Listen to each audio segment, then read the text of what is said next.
अरिहन्ताणं तहेव सिद्धाणम् आयिर्येव वज्रायणं लोयमीयसौवसाहुणम्। अनंत आनंद सिद्ध परमेश्वरी भगवान की, देवादिदेव कृष्ण आदिनाथ भगवान की। ऐसे लग रहा है कि जब से विधान में स्वाहा स्वाहा करते करते आपकी आवाज भी स्वाहा हो गई है। देवादिदेव कृष्ण सुमतिनाथ भगवान की, देवादिदेव कृष्ण नेमिनाथ भगवान की, वर्तमान शासन नायक महावीर भगवान की, मुनि कुंजर आचार्य गुरुवर आदि सागर महाराज की, तीर्थ भक्त शिरोमणि आचार्य गुरु महावीर कीर्ति गुरु महाराज की, वात्सल्य रत्नाकर आचार्य परमेष्टि 108 मल सागर गुरु महाराज की, महातपमण तपस्मण आचार्य परमेश्वर सन्मत सागर गुरु महाराज की, चतुर्थ प्रताधीश प्राकृत आचार्य गुरुदेव सुनील सागर गुरु महाराज की, ज्ञान चिंतामणि प्रथम गण्यारे करत जमती माता जी की, द्वादशांग सरस्वती जी वाणी माता की, अष्टानिका महापर्व की, सिद्ध चक्र महामंडल विधान की। सुबह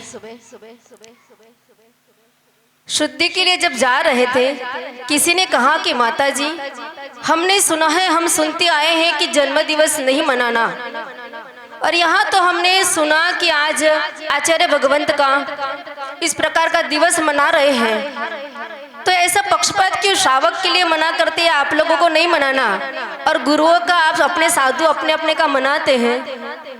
हमने कहा आचार्य भगवंत उमा स्वामी ने बहुत अच्छा एक सूत्र कहा है, वंदे तद्गुण लब्धे। हे भगवंत, मैं आपको नमस्कार करता हूँ, पर नमस्कार भी क्यों करता हूँ? जिन गुण से आप बने हैं, जो गुण आपके अंदर विद्यमान है, उन गुणों की प्राप्ति के लिए मैं आपको नमस्कार करता हूँ। तो गुरुओं की भी हम वंदना करते हैं, अभिवंदना करते हैं, गुरु की गुणगान करते हैं, गुरु के इन महान दिनों को याद करते हैं, स्मरण में लाते हैं। उसके पीछे महद मकसद इतना ही है कि जिन गुणों से आप भरे हुए हैं, उन गुण में से एक अंश भी हमारे जीवन में आ जाए तो हमारा ये दिन स्मरण में लाना, गुरु का नाम स्मरण करना सफल और सार्थक हो जाए। हमने कहा अपने सुबह ऐसा क्या सुना जो पूछने आ गए? अरे हमने आज सुना कि आचार्य भगवंत विमल सागर गुरुदेव का आज दीक्षा दिवस, और उस दीक्षा दिवस को मनाते हैं। गुरु का दीक्षा दिवस, गुरु का जन्म दिवस मनाना, उसके पीछे और कोई महत्व मकसद नहीं है, उनके गुणों को गाना है। और आचार्य विमल सागर गुरुदेव की यदि हम कथनी कहें, उनके जीवनी की बात कहें, तो जिस नगर में हम गए, जिस गांव में गए, जिस व्यक्ति से मिले, और आचार्य भगवंत आज सुबह सबको पूछ रहे थे कि यहाँ जो भी साधु बैठे उन्होंने किन किन ने दर्शन किए। उस पूछने का भी महत्व मकसद आचार्य भगवंत का इतना ही था कि आपने दर्शन किए, तो दर्शन के पीछे आपने क्या पाया? आपने दर्शन किए तो दर्शन के पीछे आपने अपने जीवन में कौन सा स्मरण याद रखा उनके दर्शन करने के बाद? क्योंकि जिन्होंने आचार्य विमल सागर महाराज जी के दर्शन किए, उन्होंने उनके जीवन की एक अद्भुत लीला को अपने जीवन में निश्चित निहारा होगा। ऐसा अकाट्य श्रद्धान हमारे आचार्य भगवंत का था। इस श्रद्धान के साथ पूछ रहे थे, और वास्तविक है, हम जहाँ जहाँ भी गए, जिस नगर में भी गए या जिनसे भी मिलना हुआ, उनको पता चली कि विजयमती की शिष्या है। वो होकर के बोलते हैं आपके दादा गुरु, हमने आपके दादा गुरु के दर्शन किए हैं, और अपना वहाँ का उदाहरण बताते कि हमारे गांव में आए, कुएं में पानी नहीं था, भरपूर पानी हो गया। हमारे गांव में ऐसी कंडीशन थी कि खाने के भी लाले थे, मुश्किल गांव था। गुनौर नाव जो है पन्ना जिले का, वहाँ पर जाना हुआ। उन्होंने बताया कि हमारे गांव में बहुत मुश्किल था, पर आचार्य भगवंत का चतुर्मास हुआ, आचार्य वत्सल रत्नाकर विमल सागर गुरुदेव का चतुर्मास हुआ, जहाँ तो साइकिल चलाने के लिए जब पंक्चर लग जाता था, पंक्चर निकालने के भी पैसे हमारे पास नहीं हुआ करते थे। और आज आप जब हमारे नगर में आए हो तो गाड़ियाँ रखने के लिए गाड़ी नहीं, गाड़ियाँ रखने का भी अपने आप स्थान बन गया है। वो सारा का सारा आशीर्वाद है तो आचार्य भगवंत विमल सागर गुरुदेव का है। हम तो अपने प्रत्यक्ष देखा, प्रत्यक्ष सुना। एक उदाहरण बताना चाहेंगे। बम्बई नगरी, जहाँ हमारे आचार्य भगवंत भी बम्बई में रहे और उन्होंने देखा, उस बम्बई नगरी का दहिसर नाम का एक एरिया है। उस दहिसर वाले लोग आचार्य भगवंत विमल सागर गुरुदेव के पास गए। वहां पर सब विदित था, सबको समाज में एक ही चर्चा थी कि आज विमल सागर महाराज कैसे हैं, निमित्त ज्ञानी। क्या बोलते थे उनके लिए, निमित्त ज्ञानी है। वो हमको देख करके भी बता देते थे, हम यदि उनसे कुछ भी नहीं पूछे, हमारा शंका का समाधान के लिए भी जाए, पर हमारा प्रश्न रखे उसके पहले वो बता देते थे कि तू ये पूछने के लिए आया है, तू ये काम के लिए आया है, तू ये काम इस प्रकार से कर जाएगा। ऐसा उनका निमित्त ज्ञान था।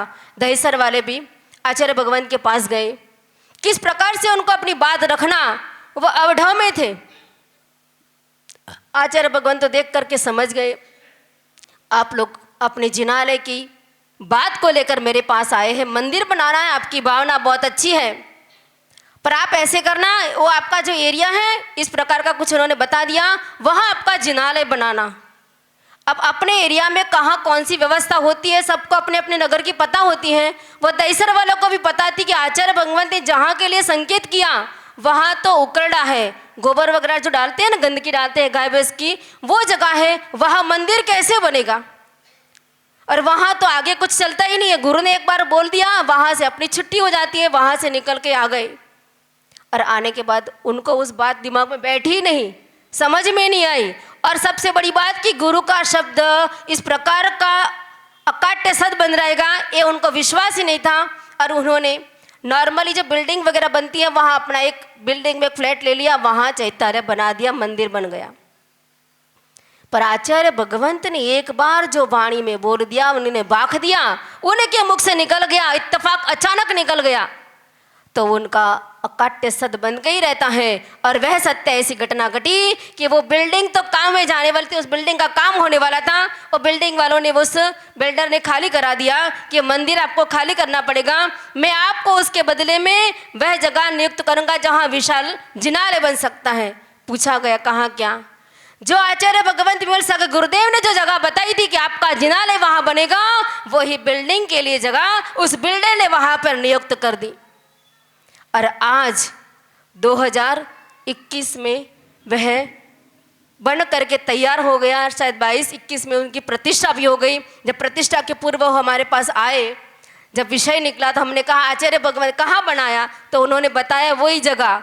तो हमने कहा कि जब आचार्य भगवंत का जो संकेत था, जो निर्देश था, उन्होंने आपके बिना पूछे आपको बता दिया था कि वहाँ बनाना, आप अपने कोई परिस्थितिवश नहीं बना पाए, आपकी मनोमानी का उस प्रकार दृढ़ता से नहीं बना पाए, पर आपके गुरु के द्वारा निकला हुआ शब्द ऐसा था कि वो वहाँ पर ही बन के रहा। तो ऐसे उन्होंने अपने जीवन में कई उदाहरण उनके हैं, जहाँ जहाँ जाए थे, जहाँ जहाँ चलते वहाँ इस प्रकार की व्यवस्था उनकी बन जाती। उन्होंने जो बोला वो अकाट्य सत्य बन के रहता। और हमारी माँ विजयमती माता जी उनके वात्सल्य के बारे में इस प्रकार की बात करती, इतने उदाहरण बताती। पर जब मैं ये मूंगाणा में आचार्य भगवान के करकमल में पट्टाचार्य बनने के बाद पहली बार जब दर्शन के लिए पहुंची गुरु चरणों में, और आज तक मैंने पाया, तो मुझे लगा कि मैंने आचार्य वात्सल्य रत्नाकर विमल सागर गुरुदेव का वात्सल्य तो मैंने बहुत सुना था, कुछ पाया होगा जब समझदारी की उम्र नहीं थी। और जब समझदारी की उम्र थी तो उतना एहसास नहीं था, पर वास्तविक जब वात्सल्य का एहसास होने लगा तो जब मैंने पाया आचार्य गुरुदेव चतुर्पट्टाधीश सुनील सागर गुरुदेव के चरणों में पाकर के मैंने पाया, तो मुझे लगा कि वो वात्सल्य की सोर सारी गुरुदेव यहाँ पर पट्टाधीश को देकर गए हैं कि तुम भी अपने शिष्यों पे, तुम भी अपने भक्तों पे, तुम भी अपने समाज पर इस प्रकार की वात्सल्य का की इस बहाछार को बहाते रहना, ताकि समाज के अंदर इस वात्सल्यता की गरिमा वात्सल्य रत्नाकर ही बहा कर गए हैं, ऐसा नहीं, ये आपके तक पहुंचाई है, इस प्रकार की बनी रहे, इस प्रकार की व्यवस्था। तो माताजी भी बताते थे कि माताजी बहुत बड़े आचार्य भगवंत के सामने कहते हैं कि 100 साल पुरानी गणनी आरिका भी हो और तत्क्षण दीक्षित मुनिराज, उनके चरणों में गणनी आरिका भी नम्रीभूत हो जाती है कि वो तो बड़े ही हुआ करते हैं। पर आचार्य भगवंत का वात्सल्य ऐसा था कि पता चले कि कोई साधु आ रहे हैं, छोटे से भी साधु आ रहे हैं, तब कैसे जाना, तो शौच जाने के बहाने निकल जाते थे। माताजी बताते थे ऐसे पकड़ते थे अपना पीछे कमंडल और निकल जाते थे लेने के लिए।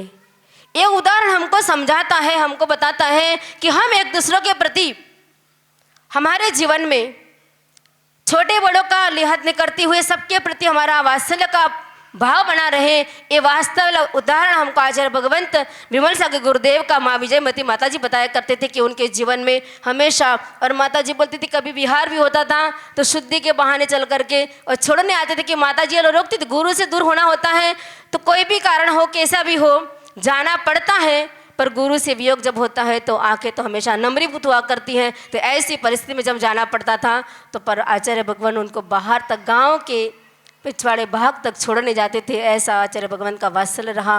और जहाँ जहाँ भी गए, जिनके पास कुछ नहीं था, यहाँ पर जब कुछ भी नहीं है, हमारे खाने के भी लाले पड़ते हैं, और यहाँ पर आचार्य भगवान का एक हाथ उनके वट पर उठ गया तो उसका जीवन भरपूर बन गया। ऐसा एक उदाहरण ईडर का है। ईडर में कोठारी परिवार, अभी हमारा संघ जाने वाला है, गुरुवार के साथ हम लोग जाने वाले हैं। वहाँ एक परिवार सुरेश भाई कोठारी, जिनको कंठ रोग हो गया था, कंठमाला नाम का कोई रोग हो गया था, गांठ हो गई थी पूरे गले में। किस प्रकार से कैसे क्या सारे वैद्यों को, डॉक्टर को दिखाया, कुछ निराकरण नहीं हुआ। और परिवार आचार्य भगवान को बहुत मानता था, उनके चरण में गया और गुरुदेव ने उनको एक माला पहनने को दिए। क्या मंत्र दिया, क्या किया, वो दोनों के बीच का विषय है। और वो आज भी सुरक्षित, वो सुरेश भाई कोठारी आज भी सकुशल, उनके गले में एक भी गांठ नहीं है। ये आचार्य भगवंत का आशीर्वाद का प्रभाव है। ऐसी उनके अकाट श्रद्धान के साथ में उनके शब्दों को झेल करके उन्होंने पहन लिया। आज कोई हमको कुछ इतना सा भी देते, अरे कैसे करेंगे, ये कैसे पहनेंगे, हमारे मन में थोड़ा शंका का विषय बनता है। पर वहाँ श्रद्धा का और गुरु का असीम आशीर्वाद ऐसा रहा कि उनका रोग का शमन हो गया। तो आचार्य भगवान के चरण में बारंबार नमस्कार करते हुए एक ही भावना बाएंगे कि आपकी साधना का एक अंश हमारे जीवन में बने, आपकी साधना का, आपकी वात्सल्यता का, करुणा का एक अंश भी हमारे जीवन में बने। तो आज आपका नाम स्मरण करना हमारे जीवन में सफल और सार्थक हो सकता है। इसी भावना के साथ जो परम पूज्य वात्सल्य रत्नाकर आचार्य गुरु विमल सागर गुरु महाराज के, चतुर्पटाधीश आचार्य गुरुदेव सुनील सागर गुरु महाराज के